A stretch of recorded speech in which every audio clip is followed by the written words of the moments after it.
vehicle, car, SUV, or pickup with free loss of use, windscreen cover, and special perils. To sign up, call us at 440-4447 or log on to beacon.co.tt and settle for more today. 2 times 2 is 4. 2 times 3 is 6. Education multiplies their chances and places the world of opportunity in their hands. No matter where they are in the world, make sure they're prepared for their journey back to school with Western Union. School fees, books, room and board, whatever the reason. Knowledge, independence, opportunity. Western Union, moving money for better.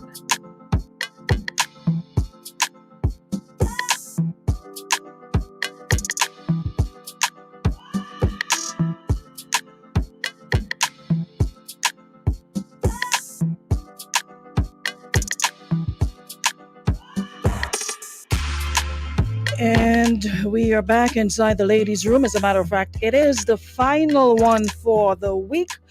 And let me just say good morning and welcome again to everybody, wherever you are tuned in at this time.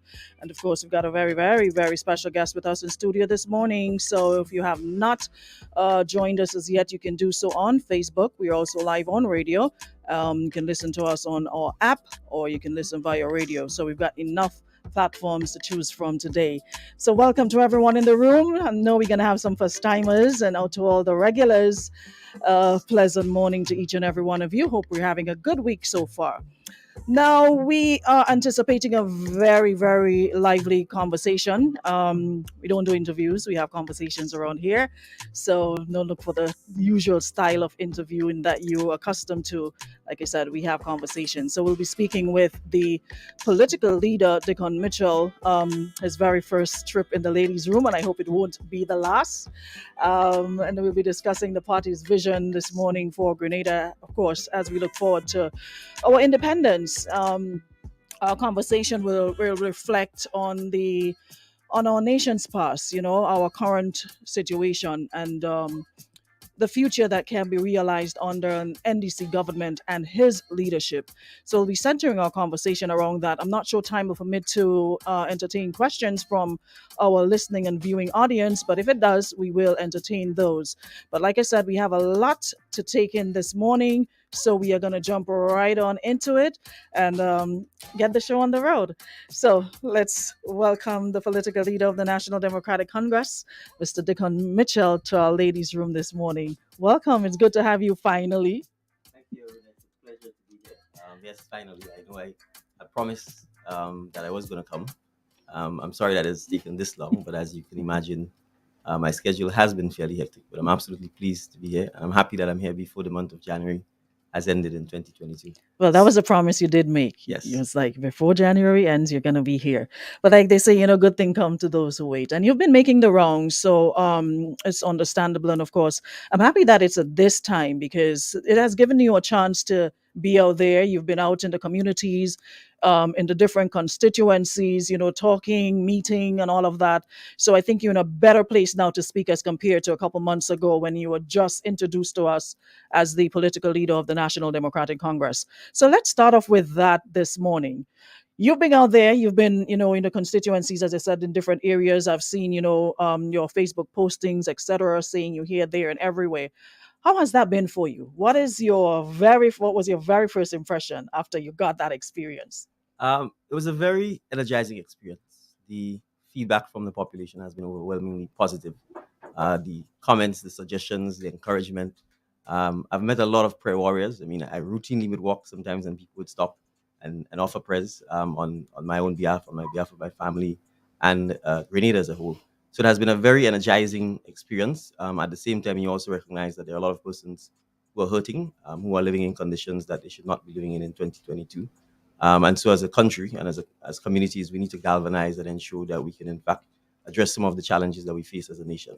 But overall, I have to say it has been very positive, very encouraging.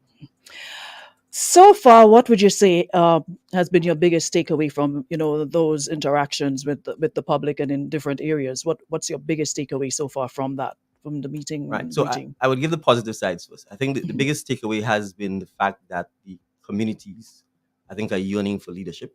They're yearning for a revival of community spirit, a revival of a sense of pride in our communities, a sense of pride in our nation, and a general sense that we can and should be doing better.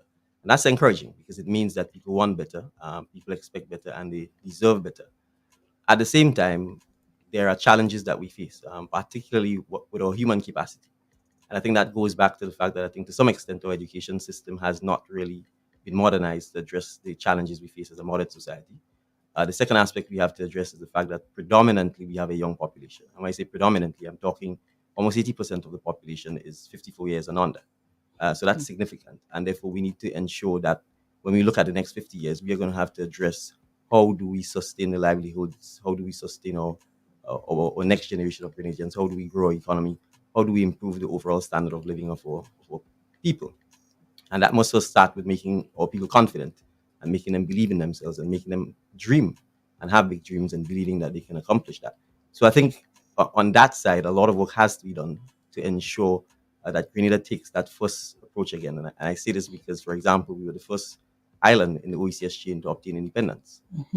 That must have required leaders who dreamt big, who felt it was important to aspire to be independent, and who wanted to take up the challenge, notwithstanding our colonial history, notwithstanding the history of slavery, to believe that we can be self-governing, that we can be independent, and that we can build a truly Grenadian civilization which has been ruled by a foreign power. And to me, that is the type of approach we need, given that we're on the cusp of celebrating our 40th anniversary of independence. That is the type of spirit, that is the type of leadership I think we want to encourage in our communities. Okay. So now from your learning, and you had the opportunity to implement changes immediately, what would be the first one you look at? In terms of if we got into power, Yes. in terms of the changes? Yes. Well, I think a couple of things. One, well, probably quite a few. But I think the first issue we would need to address is the sense of Grenadian pride. And therefore, that means I think from our education system, from primary school come up, I think we need to ensure that we teach Grenada's modern history. Because if we do that, I think we would be able to demonstrate to our population the fact that Grenada is truly a remarkable island. We've accomplished things and been able to get world attention in many areas that much larger countries have not been able to do. And it is not just on the political sphere. So it is not just the 1790-84 revolution, which clearly resonated worldwide and made Grenada to some extent a model for a lot of the economic and social programs that were achieved. But we've created and produced great individual talent. And if we take someone like Rani James, for example, or if you look at our artists and so on, you'd see we've produced first-class artists. We produce a first-class Olympian. I'm almost sure that per capita, Grenada will stand in the top three when you look at the amount of Olympians we've produced. Yet still, I don't think we pay attention to those things. We don't teach those things in our schools and in our communities. So to some extent, we are not telling our people that they're worthy, that they're great, and that they can in fact compete at any level on the world stage. And I think that sense of pride, that sense of civic duty, leaders must instill in the next generation of Grenadians. I think once we start that process, it will galvanize the creativity and the confidence of our people, so that they know that in fact nothing is impossible and that we can overcome and succeed. So I think that is certainly something that I would want to almost immediately instill from a primary school, secondary school, and tertiary school level. Grenada has produced a lot of great historians. A lot of the actors are still around. For example, a lot of the persons who took part in the 79-84 PRG government are still alive, still in Grenada. But are we using them to teach? Are we using them to tell the stories? Are we documenting it? I mean, a phone can document a half an hour, 1 hour conversation, which we can replay in our schools so that our children know our history. And I think that is critical because if we know our history, if we understand how proud that history is, then I think some of the things we accept today in our communities will not be accepted and we will demand better. I totally agree with that because every year when we talk about October 19th and what happened, and you'll speak to students, well, my niece in general in particular, and they'll say to you, what are you talking about? But they can tell you about every other island's history. They can tell you about Haiti, what happened here and happened there. But when it comes to our own history, it's like a blank wall. I don't understand the fear of speaking about our history. It happened, and why it's so it still seems to be a secret that who know, who don't, well, oh well, you'll figure it out on your own. And if we don't know where we're going, well, where we're from, it's sort of difficult to push ahead. Now, talking about pushing ahead, You've been touted a lot as, a visionary leader, and some will say that is what we're looking for. Some will say, well, we have it. You hear different things out there. But in speaking about visions this morning, what would you say is your vision and that of the National Democratic Congress, let's say for the next 10 to 20 years? I mean, our vision is for a population that is empowered. Mhm. And to empower your population, you must invest in your population. And that means when we allocate our resources on a national level, the resources must be allocated to address the things that will empower uh, us, the citizens. And that means the pursuit of knowledge. And the pursuit of knowledge is not just an academic exercise, as in the pursuit of academic knowledge. It's the pursuit of all knowledge that will make the community a better place, that will, in fact, rise the standard of living of all the citizens in the community. And so, to me, that requires us to ensure that we educate our population, not just in the traditional way that we've done, but that we bring them into the 21st century. That means investing in teaching technology, investing in creating and building a digital economy. It means investing in our creative arts, investing in the talent of our people. We have phenomenally creative and talented persons. We have a rich history. And I don't think we appreciate that to a large extent. When you take something like tourism, people are traveling to, in fact, experience a different culture, a different way of life, different types of food, different types of music, different type of art. And so it is absolutely critical that we recognize that there are significant economic benefits to be derived from that. Because if you look at Grenada, to a large extent, we are not blessed with the traditional mineral-rich type societies. What you have is the sea, the people, and the small island. And therefore, the question is, assuming there are resources at sea, assuming there are resources on land that we can exploit, how are we going to exploit that? And the how is the pursuit of knowledge by ensuring, for instance, we don't have any skills training schools in Grenada. No, we don't. That's shameful. The only one really is NULO. No. Mhm. And NULO is a volunteer organization created by the Conference of Churches, primarily the Catholic Church, right? And not until recently, the government was not involved in NULO at all. And you only need to speak to the students who come out of NULO to understand how much NULO has played a significant role in transforming their lives. In fact, it's a transformative institution, and that is what we need. In addition to the traditional schooling that takes place, we need to ensure that we have institutions that addresses skills training across all sectors. I was in Subi's last Friday and we were talking to the fishermen, and the question came up: if you wanted to learn to fish in Grenada, how do you learn? You have to find a fisherman yourself, or you perhaps have to be born into a family that fish, fishermen. and you learn. But there is no formal process by which anyone can learn the trade of fishing in Grenada. And the same goes for things like boat building, boat repairs, and you can go on and on. To a large extent, when you talk about repairing machines, whether they're weed eaters, engines for vehicles, we can go on and on. There is no formal training schools in Grenada, save for a very limited extent, in which you can do so. When we talk about the modern digital economy, again, we are way, way behind, because coding, programming, those things are not part of the formal schooling sector. And so we need to recognize that if we are going to transform and empower our people, that is what we need to do. We need to invest in them, and invest in them means a lifelong pursuit of knowledge. And I want to say this final point, because I was in Roselle in St. Patrick, and a lady, perhaps in her 50s or 60s, said to me, as a young person, I always had the dream of wanting to be a designer and to sew clothes and that sort of thing. But life got in the way. I got pregnant, I had kids, and obviously I spent my time dedicated to that. Now my kids are grown up, and I'm in my 50s, I'm in my 60s, and I still wish to pursue my dream. Is there any institution in Grenada? Is there any place in which she can be taught, helped, and encouraged to be able to still pursue that dream? And the answer is no. And to me, when we talk about empowering our people, that is the sort of thing that we need to look at, because the reality is the traditional schooling system would probably make a success of a handful of us, but it doesn't address the wider needs of our community. So I say, if you have 40 people leading a class, and 10 perhaps want to be professionals or to get work in the formal insurance banking sector, what happens to the other 30 of us? What is what happens to our future? Where do we go? And if we are not being taught the skill sets that will allow us to function in a competitive and dynamic world economy, then we are going to face poverty. We are going to face stagnation. We're going to face dependency, and ultimately frustration, and then our general standard of living for all of us would be worse. Investment in our people. We spend a lot of time on the development aspect of things, the buildings, for the visitors, the tourists, etc. But what about investments in our people? What are your thoughts on that? You mentioned a lot about the schooling and not having schools where folks can go learn to do different trades or what have you, or skills. What about the creative arts? We seem to, pay attention to that and think of it only around, the season, carnival time, artist comes out. But there are a lot of artists who have spoken to in recent times who say that, they would love to do more. They would love to expand their craft, but the port duties, the taxes associated with it, it is too much that they can't even afford to update the equipment. Things are changing, technology changes literally every day, and they can't because they can't afford to do that. Now, under your leadership, what can you say to those creative folks listening, the producers, the artists, the actors, the actresses, just about everybody involved in this particular field? What would you say to them? What sort of hope can you give to them? Well, I would certainly say that making the creative sector a pillar of our economic transformation is going to be vital.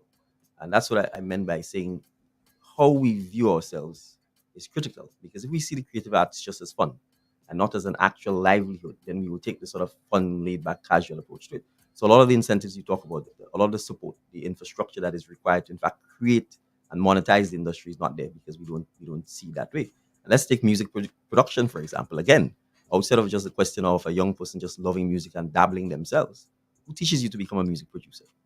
Right? Who exposes you to that type of platform? Where is it touted as a career in school, as a career that you can make money from?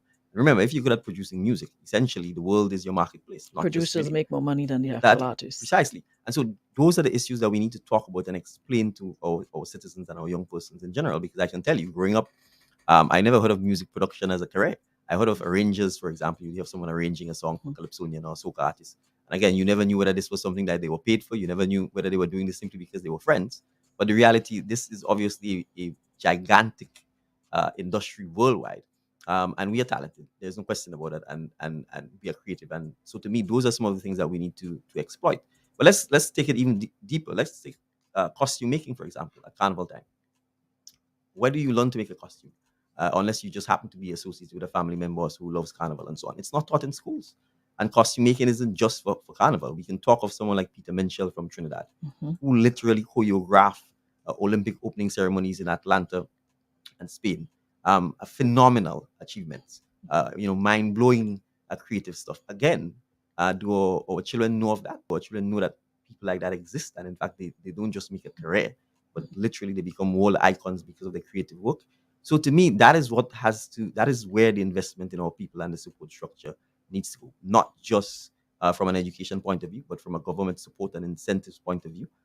Because truly, I think we appreciate the relationship between carnival, for example, and the economy.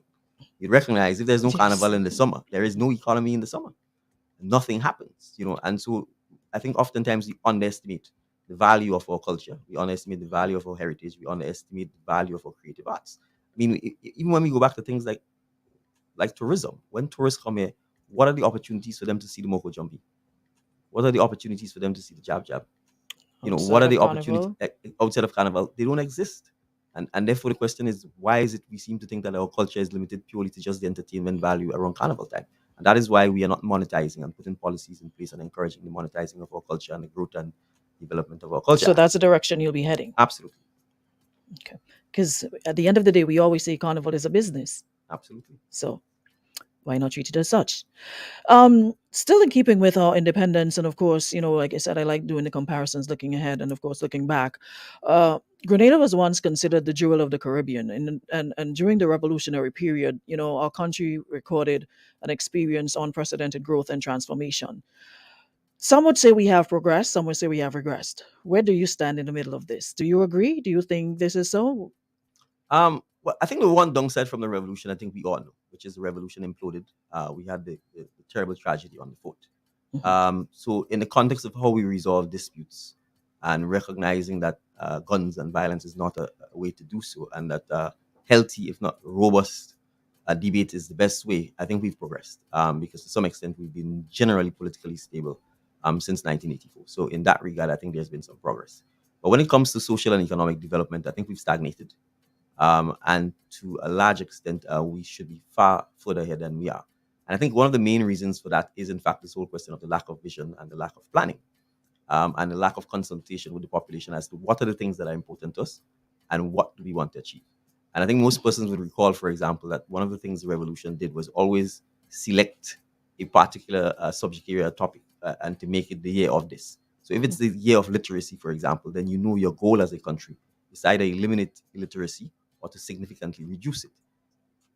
As we currently sit, we have no goals that are discussed, uh, agreed upon, and that we work towards as a country.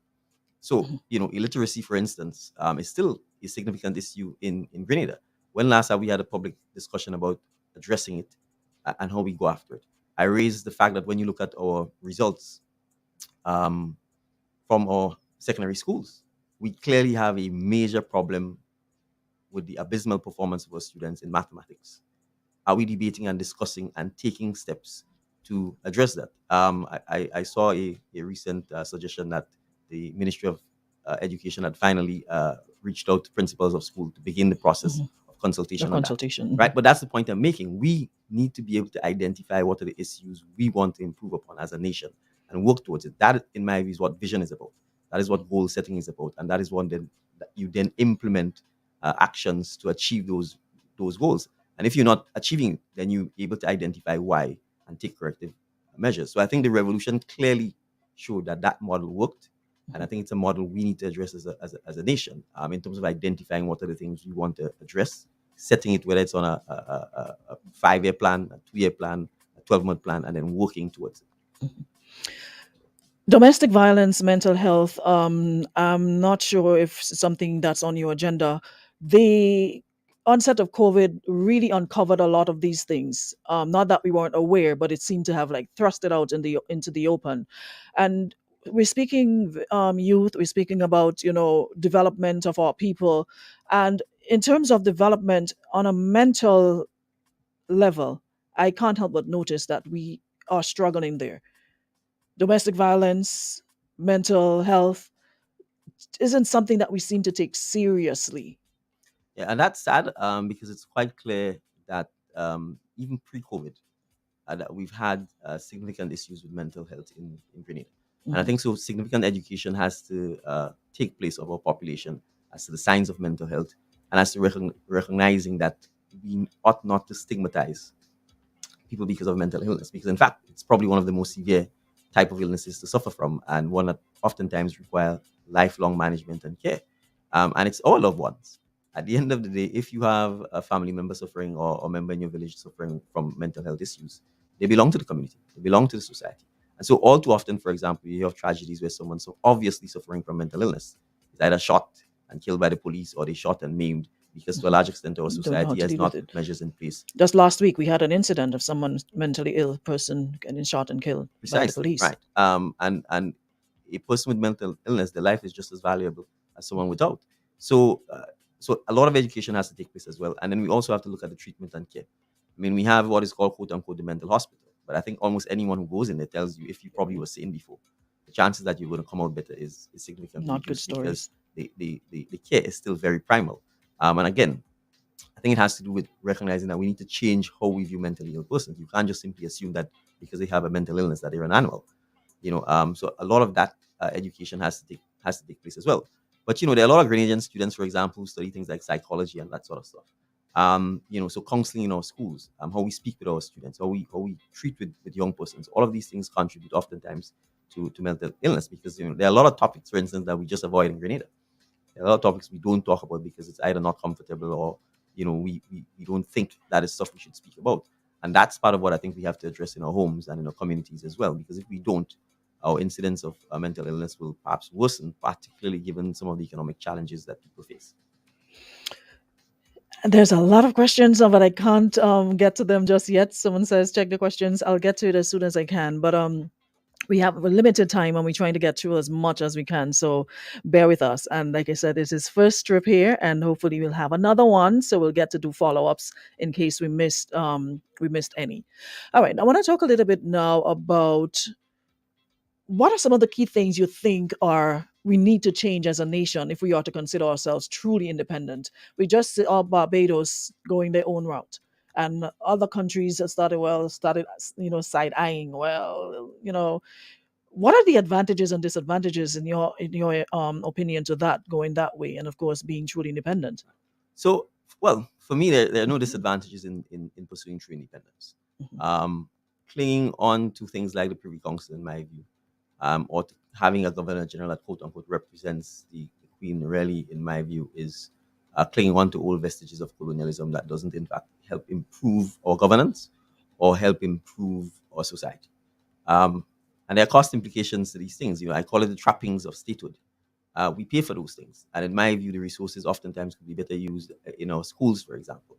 So, from my perspective, I certainly support the move to republicanism. And the republicanism is symbolic in one sense, but I would even go further and say, I think to some extent, we need to simplify our system of government, and we need to decentralize government services so that, in fact, our citizens have access to the services.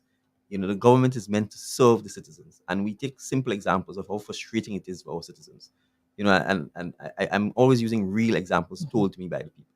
If you're from St. Patrick and you need to get a certified birth certificate, it is going to cost you 3 or 4 times if you're from St. George's. Because if you live somewhere in St. George's, bus fare is probably 250. You can get to the botanical gardens and you can get the birth certificate certified. But if you live in St. Patrick, you have to come to St. George's simply to get a signature on a birth certificate at a bus fee of $20 or $25. In 2022, with the availability of technology, why is not all government services available in St. Patrick's in a digital form to a citizen so that they don't have to incur that kind of cost? And I say this because we have to talk about what is the purpose of government. And the purpose of government is to serve the citizens and to provide services to the citizens. So we don't just want to engage in tokenism. You don't just want to say, okay, you moved from a Westminster system of government to that of a republicanism if it isn't going to lead to real improvement in the delivery of government governance and services. So when we look at offices like the Governor General, for example, even if we convert that into, say, a president, right? If the president is still a ceremonial head of state, we are going to have to pay for that as taxpayers. And we're going to have to ask ourselves, for instance, do we still need a president and a prime minister, or do we simply need one? So that's part of the discussion that I think we need to talk about. For example, Guyana very early on moved to a Republican system. Trinidad did the same very early. Barbados has now followed suit, and I suspect more and more islands would be doing so. But for me, it's also important to ensure that whatever system of government we ultimately move to, that it's government that brings the people closer to the government and the government closer to the people, rather than just engaging in ceremonial name changing.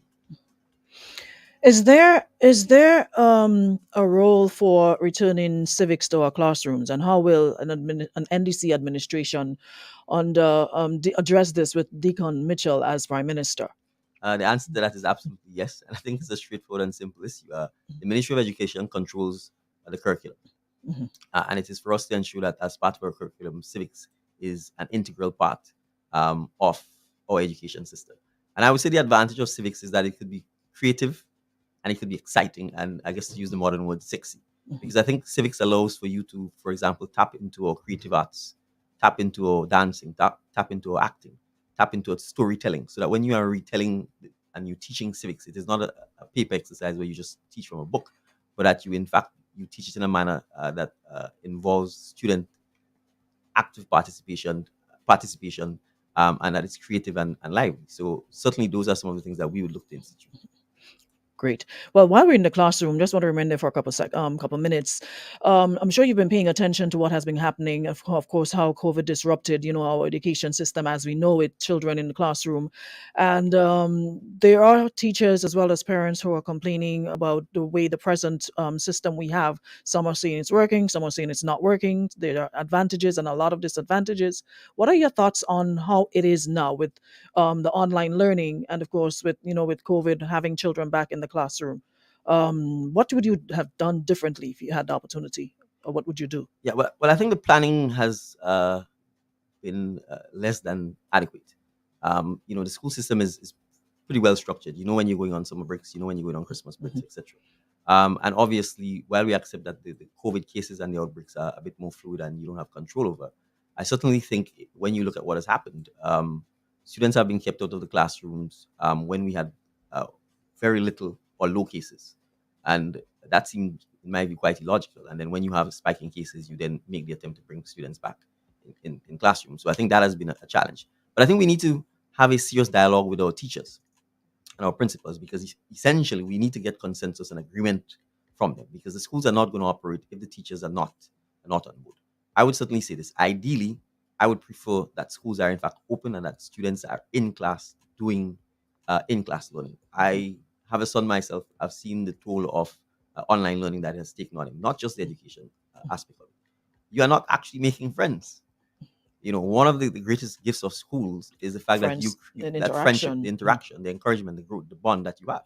I mean, you're essentially making friends online at best, and so you don't get to know your friends, you don't get to know your families. That social interaction, that growth and development in terms of human skill, being able to have the rough and tumble, the sports, etc. All of that is missing. So our children are missing a significant chunk of their own development as a result of having to stay home. So I think as a nation, recognizing the severe impact that COVID is having on them, I think it's a priority. It might be an urgent priority for us to actually have the robust and open dialogue. And then, as I said, certainly my position will be to push for the reopening of schools as much as we can. But I recognize that we have to do so safely, and I recognize that we have to, in particular, take into consideration the concerns of our teachers. But I tell people I am who I am today because of my teachers. And so I have unshakable faith in our teachers that they will do the right thing for their students, because oftentimes your teachers become your parents throughout your life. And so I think it is absolutely critical that we try and move more and more to the process of reopening schools, not just for the academic learning, but for the other aspects that I've mentioned. And then we also have to remember this. And we can't pretend that this doesn't exist. There are significant numbers of students who have no access to online learning. Yes. And there has been no attempt made to show that up by providing internet services, for example, at a community level.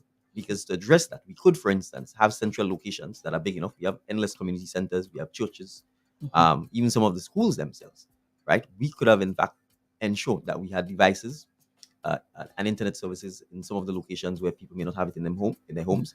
And I'm sure their parents who are home would have volunteered to help supervise some of those children to ensure that they, in fact, were actively engaged. And what about retirees, etc., Precisely, past you teachers? can go on past teachers, retirees, etc. And that, to me, is one of the concerns I have about our system of governance. We do not actively involve our citizens in helping to solve and address the challenges we have. And I think the fact that you could immediately point to retirees and so on is a clear indication of how some of these issues could be solved quite easily.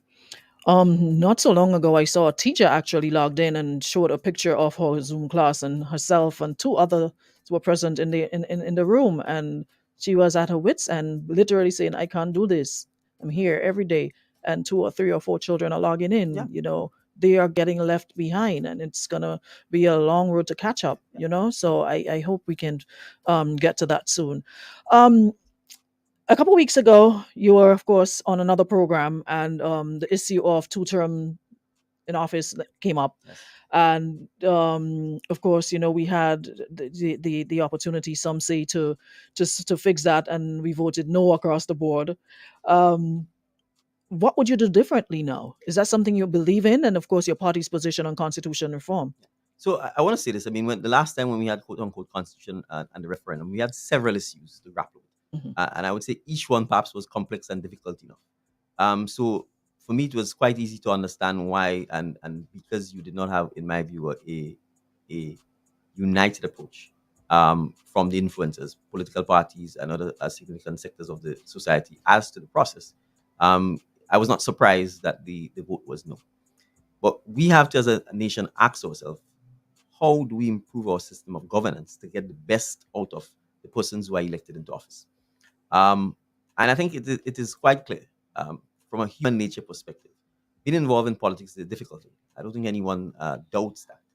And so, from a talent perspective, from a creativity perspective, from a how best can you serve your country, there's a point when diminishing returns set in.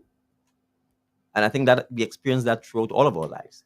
And so it is critical, partly because you are dealing with power. And I think we know what the misuse and abuse of power can do, in my view, to address almost in a singular manner the question of how long someone should hold office of prime minister or president, as the case may be, if we go that route. And that's why I support term limits. I think you can see, even in a place like North America, if they did not have term limits, the challenge of having persons hold on to power for too long, especially if they are abusing or misusing that power and they're not using it for the benefit of the citizens, that we need a guarantee to know that there is a fail-safe, an automatic stop point when the person, after a certain amount of time, will demit office. And so to me, that is critical if we are going to improve and enhance our government. And then it does something else. It tells the next generation that there is an opportunity for you to serve, because you know that whoever is serving now is not going to serve until they die, right? It's not a kingdom. And so you pick your son to be your successor, regardless of competence also. So to me, that is why I support term limits. And I think we have term limits, not just in Grenada, but I think in a lot of our democracies. Then it certainly will enhance our democracy. It will encourage the next generation of citizens to get involved in civics, to get involved in politics, and to serve. Okay, so let me get into NDC's business for a little bit. Sure. Um, folks are saying, well, of course, if the prime minister were to call elections in the next month or two, what is your state of readiness? Because some are saying they're seeing a lot of you, but not of the others or whoever else is involved in the process. Also, a couple days ago or so, we saw the process where you have to send in your resume if you for those expressing interest in being caretakers or whatever of the party. What is the rationale behind doing it that way, and also your state of readiness now if the prime minister who says he has his bell decides to ring it in the morning? What is your state of readiness? Right. The party is ready. We have indicated that we are in the process of screening our candidates, potential candidates. We intend to announce them shortly. Certainly, we expect announcements will begin in February. Let me say this: offering oneself to serve as a member of parliament and to represent the citizens of your community is perhaps the most difficult task that one could offer themselves for. And so, for me, if one wants to do so, the least one should be able to do is to prepare a bio about him or herself, and to explain why one would want to take on such a difficult task. We owe it to our citizens when we go to them to be able to talk about ourselves, to be able to say who we are, what we stand for, and what we would do different. Because the National Democratic Congress is about a change movement. We are not simply headhunting people to say, okay, you can win a potential election, and then what? One of the common themes that I've encountered throughout the length and breadth of Grenada is that you see the politician before an election. Sometimes you don't even see them before an election, and then you never hear from them again. And I'm saying that has to change. And the change starts with each person who's offering himself as a potential candidate. Because you have to be able, you know, it could be me or it could be anybody else. You have to be able to sit in the chair and have the conversation with Aruna as to why it is you want to serve the people of St. David's, why it is you want the people of the South. What vision do you have for the South? And if you can't write a brief bio about yourself, then I'm sorry. From where I sit, then why are you here? Right? And that goes back to the whole question of when I say about confidence. People have to test you. People have to ask you the difficult questions, and you have to be prepared to submit yourself exactly that you're up for the job. So that is part of the reason why we have done that. And then there's obviously one other part of it. Let's be real. If you get into public life, you have no private life. If you get into public life, none whatsoever. Everything becomes subject to the scrutiny of John Public. And therefore, you have to be able to withstand that scrutiny. None of us are perfect. We may all have skeletons in our closet, but you have to be able to say, this is a skeleton. Either I've grown from that process, I've learned from whatever difficulty I went through, and I'm able to openly talk about it. But if we don't do that, then I think you know what's going to happen. You're going to have the embarrassment to yourself, to your family, to your friends, to the party, and ultimately to the nation. So it's incumbent on us that we, in fact, raise the bar. And I think that is why the National Democratic Congress has taken the approach it has taken. And that is why we are about the change agenda. It should not simply be a question of saying, go head on someone because you think they could simply help me win elections. We win elections. They themselves are not active in their communities. They're not helping to improve the lives of the citizens of the communities. And then 5 years later, they show up again doing the same thing.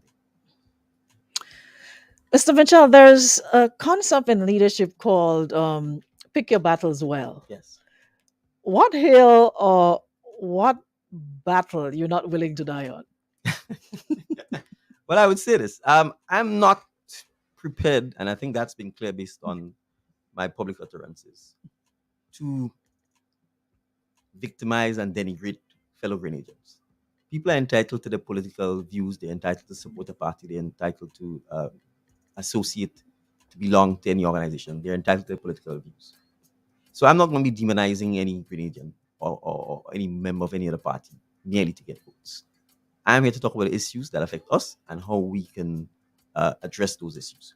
We may disagree about the issues. We may disagree about how we get there. We may disagree about what the issues are. But I'm not going to be personalizing and attacking anyone, nor would I be responding to attacks when people do so. Because I think we have to have a certain amount of integrity. Persons are parents, the sons and daughters of other Grenadians, and we need to step back from some of the tribalism that has plagued our society. Because when we do that, a friend of mine has a famous saying of all we're doing is reversing the poverty every 5 years or every 10 years, as the case may be. Right. So we really need to push, in my view, particularly as we're coming up on the question of independence, we need to push the unity agenda. We need to respect the views of each other. And there is no need for us to demonize and attack and personally vilify opponents simply because they belong to another party. So I could tell you this. I'm not going down that road. I'm not going down that rabbit hole. Right? And I think people know that because that's not who I am. I don't get any joy in attacking people. I get joy in seeing other people do well. I get joy in someone making suggestions to me that I didn't think about. And that's pretty much where I am. So that's a line I'm not prepared to cross or engage in. I have to speed up now.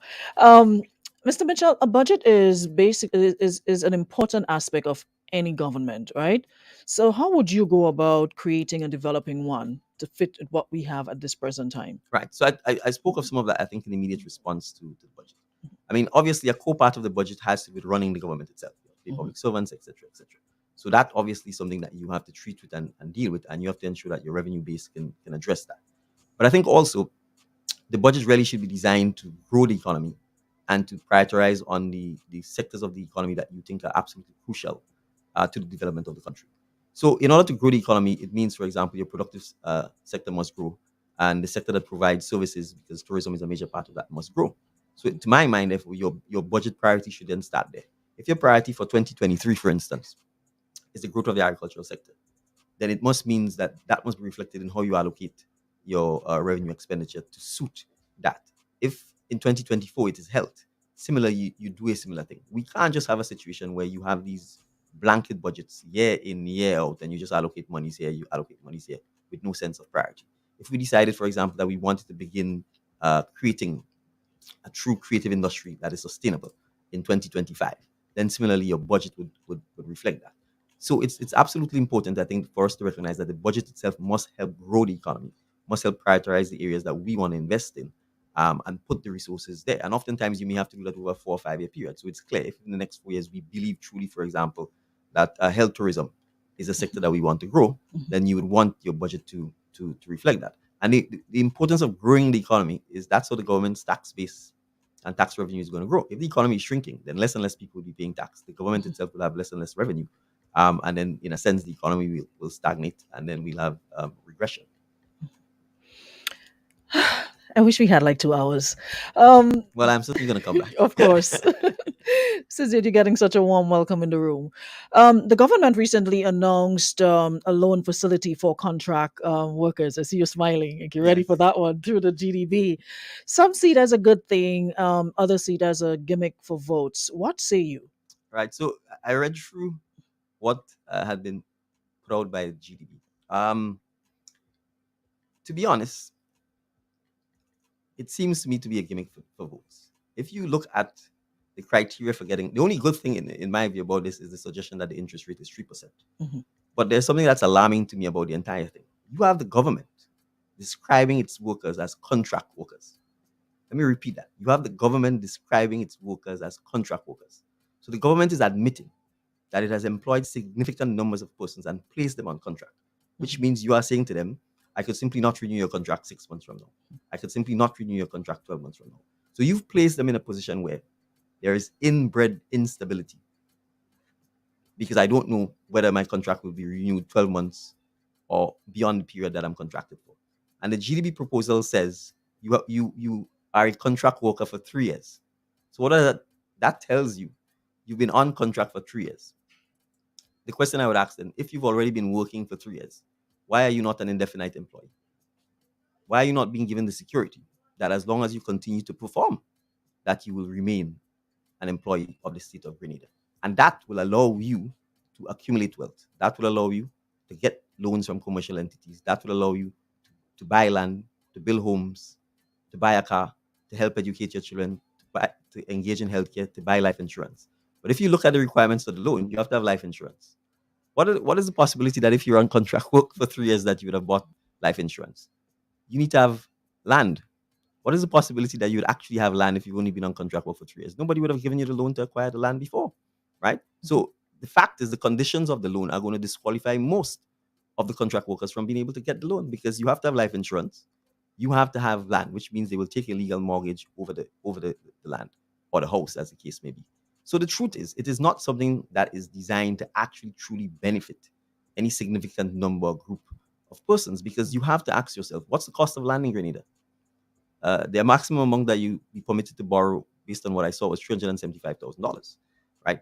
If land is $10 per square feet and you have 10,000 square feet of land, that's $100,000 already. You then look at the cost of the mortgage, the legal fees, etc., associated with that. You have to then have someone design the plan for the house, etc., etc. You're probably going to be left with $200,000, and then the question becomes, can you build a house with $200,000? The contractors, they would probably In have to this tell you, present right? time. So the truth is, again, Grenada Development Bank, in my view, should be a bank that is focusing on the development of Grenada by encouraging the productive and business sectors. That's where the focus should be. If that happens, if you give our entrepreneurs loans, if you give our business people loans to help them grow their business, to help them weather the consequences of COVID-19, they will provide more employment. So to me, GDB should be focusing on helping to grow and expand the private sector by providing necessary financial support that is required to encourage growth, to encourage businesses, to encourage entrepreneurship, to encourage our creative arts, right? And if you do that, then the private sector will grow and more persons will have sustainable employment. And there would be no need, in my view, to engage in these kinds of gimmicks. Because let's put it this way. If you're on contract work and you get a loan and the contract is not renewed 1 year from now, how are you paying the loan? So you've been pushed into a debt trap. And if the purpose of the loan was to buy land or to build a house, then you're going to lose the land and you're going to lose the house because you don't have sustained employment. And that is why I said we have to go back to this question. The real issue that needs addressing is not putting our citizens in a position where when they work with the state, they're on contract work. Because But some would say, well, the public service is already filled to capacity. I've heard some saying, well, we can't hire everybody, we can't make everybody permanent because where would we get the resources to take care of those people in their golden years? yeah. So in my view, that again is gimmickry. Mhm. There must be an optimum size for the public service. You've had this attrition policy that says for every 10 persons you leave that leave, you hire one. But what does that mean? Right? Let us look at the services that the government provides to the citizens. And I think the citizens have to first ask themselves, are we satisfied with government services? When we go to government ministries and so on, are there people there to help them? Is the government services, is it efficient? Right? So we need to understand that. Second, the purpose of work is to enhance your life on a sustained basis. So you wish to put our citizens in a position where they work for 40 years. And then when they retire, they have no pension and they have no source of income. Because what you are basically saying, I will plunge you back after you've worked hard into poverty. So the reality, and that's why I made the point about growing the private sector. I accept that the government and the state cannot and should not even attempt to hire all our citizens. That's impossible. What we need to do is to encourage the growth of our economy by encouraging and growing the private sector. And the government's role in that is by having entities like the Grenada Development Bank support that. And if we do that, then persons will get sustained employment, the economy will grow, the private sector will grow, and then we'll be able to provide not just jobs, but issues like healthcare, health insurance, life insurance, and pensions for our citizens. And I want to make one other point. The National Insurance Scheme, for instance, that's our social security. How does NIS get revenue? It gets revenue from people who work. From employers and employees. So the more people work, the more jobs we have, the more employers we have, the more employees, the social security net is widened. And NIS itself, therefore, should be investing back in businesses that create employment, because that is the source of where the revenue and the wealth comes from. And I'm saying pension funds worldwide are a tremendous source of investment for creating employment, and we should be using our NIS to do so. So I accept that the government cannot and should not aim to become, in my view, it's already is the biggest employer, and we should not be encouraging that. We should be encouraging more private sector growth and more private sector development. But I'm saying that's where GDB should be focusing on, not attempting, in my view, to compete with commercial and retail banks by this kind of a proposal. Let me see if we can stick in one more before my producer comes knocking. I'll defend you. Thank you very much. We have a yes or no question here. Under an NDC government, are we decriminalizing or are we legalizing? We legalize it. Okay. We'll work on the other particulars another time. Yes. So straight off the bat, no room for... No, because it's all the current proposal for decriminalizing is just simply saying if you have 20, 24, 28 grams of marijuana, you wouldn't be arrested. Mhm. So therefore means if you have 50 grams of marijuana, you'll be arrested. It says you can plant 5 plants. Therefore, if you have 10 plants, you'll be arrested. What's the point of that? What's the point of that? So I'm saying when we legalize, I'm saying we need to create an industry, because what we want to do is not simply encourage people to smoke. What we want to do is create an industry that provides employment, that provides cash to people, and that provides taxation to the government. And that is why we are saying legalizing, because the only way you can do it is to legalize it. Because the people who get revenue now are the people who traffic in marijuana, and they do so illegally. And therefore, the profits to them are significant because it's illegal, the risk is high, the cost of it is expensive. What revenue does the government get from that? Nothing. Instead, it takes taxpayers' money to lock up people, Feed them, house them, right? clothe Feed them, house them. When you could be doing research and development as to how we have byproducts, for example, paper, rope. I mean, we can go on and on. It's well documented. building It's well known. blocks. Exactly. So that we can build an economy. 84,152 Grenadians registered to vote. What does that say to you? It says to me that the citizenry of Grenada are alive to the fact that we need to take part in the electoral process. We need to determine our future. I think as we approach our 50th anniversary of independence in the next 2 years, I think we're at a critical juncture. And therefore, it is absolutely vital that the citizens of Grenada exercise that hard fought for a right to determine who governs and lead the country. And I'm excited. I believe the citizens of Grenada are excited to take part in the process once more. And I think it augurs well for future development. My last question. A while ago, you were talking about, the process for folks to become part of the National Democratic Congress, the screening process, all you have to do. Now, my question to you, you're striving to become the prime minister. Why should I vote for you? What would make you a good prime minister? So now I'm interviewing you now. Right. So Why should I give you the job? right. I think you should give me the job for a couple of reasons. One, the job of the prime minister is to make decisions in the collective best interest of Grenada. And I can assure you, there will be tough decisions that we have to make. But at all times, I will put the interests of the citizens of Grenada first, not my personal interests. I'm going to give you a joke. Let me put you on the screen alone so we Right, can you know, capture this. right. Folks, screenshot this yeah. here if you need to for Yes. future references. Yes. Okay. And the fact that I've said publicly, for example, that I support term limits tells you that I have no notion that I'm infallible or that I'm superior to the average Grenadian. Our wisdom comes from the collective wisdom of the people. And therefore, the job of the prime minister is to reflect that and to guide and lead and help shape that. Right? I love the citizens of Grenada. So there will be no talking down and no contemptuous treatment of the citizens of Grenada. The job, again, is to empower and uplift the citizens of Grenada. And I'm going to say this. We have to put the citizens of Grenada first. We have to put the citizens of Grenada first, whether they're in the diaspora or whether they're in Grenada. So I can certainly assure you that at all times, my actions and decisions will be guided by what is in the best interest of the citizens of Grenada. Right? And I want to say this finally.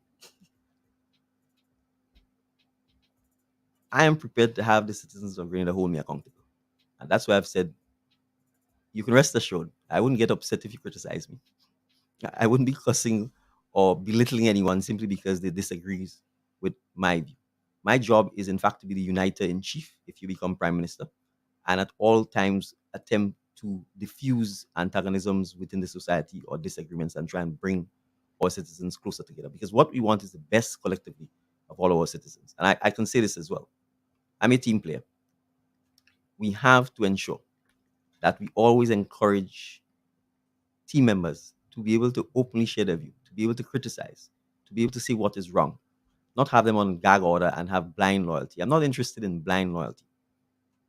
What I'm interested in is persons who are prepared to act in the best interest of Grenada, who want to work.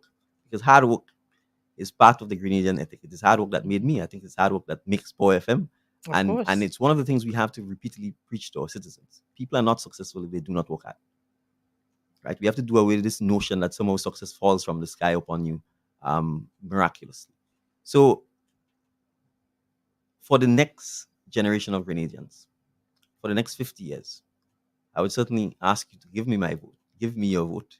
I'm asking the citizens of Grenada to give me and the fellow candidates who will be announced on behalf of the NDC or vote. Because what we intend to do is to pivot and transform in Grenada into a place that empowers and emboldens its citizens. Thank you. I like that. And thank you put a nice touch to it. The folks says they have recorded that bit, so we have it on a record so we can play back if at some point we don't get what we're looking for. Someone asked me to buy you a punch in the mall. No, you should buy me a punch in the mall. But thank you so very much, Mr. Mitchell. It was indeed a pleasure having you, and I hope we wouldn't have to wait so long to have you back. You said February you'll be doing some announcements on candidates and what have you. So Yes. I hope you'll get to speak to those the candidates as well Absolutely. when we get to that part of the program. So thank you so much. Any final word before we go? No, thank you. And I will say this. I think when you get to speak to the candidates, you'd probably understand why we took our time, because that's the point of it. It is not a one-man show. It is to ensure the citizens of Grenada that they are capable, competent, hardworking, well-meaning citizens of Grenada throughout the length and breadth of Grenada who want to serve and who want to serve in the best interests of Grenada. So that's part of the process that the National Democratic Congress, I think, will help to unleash. And that's why we think persons are now talking politics, talking civics, talking about the issues that affect us. So I want to say a pleasant good morning to your listeners. I don't think I said that when I came on, and I Did want you? to certainly wish them. It's a little cloudy outside, but I expect the sun will come back out. I want to wish them a happy afternoon and enjoy the rest of the week. Thank you so very much. And like we said, we are looking forward to having you back in the room. So it wasn't so bad after all, right? No, All right, absolutely not. great. So we'd love to have you back in the ladies' room. All right, guys. So that's about it for today. I know we went way, way over time. I hope my producer will forgive me today and is not looking at the clock. But it was indeed for a good cause, right? Just we've been anticipating his presence in the room for a while, so it was a pleasure. And thank you so much to everyone on the live. I'll probably have to go back and see how some of the questions. So next time he comes, I'll probably deal with only the questions that you ask. Or maybe next time we can have a question call Mr. Mitchell segment. You ask your question yourselves, right? To Absolutely. get the answers because we are the ones out there in the communities. You know what's happening, how you're affected, etc. So it'd be good to speak to him directly. Thanks so much to everyone. Appreciate you. And of course, looking forward to having you back here for another show. Remember our ladies room Monday to Thursday, or compliments or friends at Western Union and Beacon Insurance.